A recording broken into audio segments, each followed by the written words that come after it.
кабинете рукоделия сегодня особенная атмосфера. Колоритные и разнообразные ковры, запечатленные на фотографиях, завораживают девочек с первых минут. Автор этой красоты Зайнаб Зарахова делится секретами ковроделия.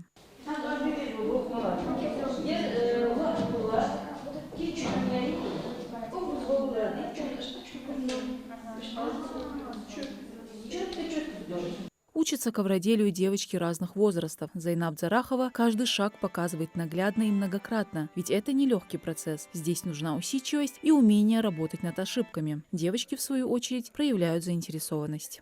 Шили ковры. Он из овечьей шерсти, он очень мягкий, вы сами можете потрогать. Мы до этого занимались в уроке технологии, мы занимались шитьем, поэтому мне сегодня было не очень сложно. Надеюсь, в дальнейшем я буду также продолжать шить ковры. Мне очень нравится. Мастер-класс приурочен к декаде ингушского языка. Соответственно, и говорят сегодня все на родном, а подбадривающая живая музыка как приятный бонус. Учащимся 4-й школы сегодня также рассказали о происхождении ингушского ковроделия. Мы научились вышивать орнамент, узнали, что у разных поселений были свои орнаменты. Эти орнаменты пришли еще из древности. Мы сегодня учились их кроить, вышивать. Ковроделием Зайнаб Зарахова занимается более 20 лет. Свою первую работу из войлока этнограф создала в 2015 году, а сегодня в ее авторской коллекции около 100 истингов, изготовленных по зарисовкам из альбома «Ингушские орнаменты 1924».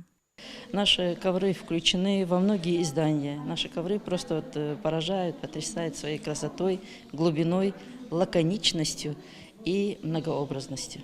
Зайнаб Зарахова отметила, что без ковроделия она уже не мыслит своей жизни. Это не просто ковры, а целая история народа, выражающаяся в орнаментах и цветовых палитрах. Благодаря деятельности этнографа интерес к орнаментальному ковроделию с каждым годом растет. Она обучила сотни девушек по древнему искусству и по сегодняшний день продолжает делиться секретами ковроделия. Знаете, я обратила внимание на то, что наши девочки, девушки, уже женщины в годах, как только начинают заниматься ковроделием, они просто не могут это ремесло оставить.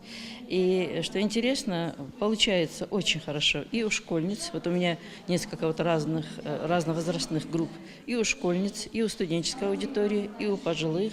То есть это искусство, которое в душевном таком общении объединяет всех, и люди охотно идут. И я думаю, ковроделие, ковроткачество у нас будет из года в год набирать свои силы и развиваться.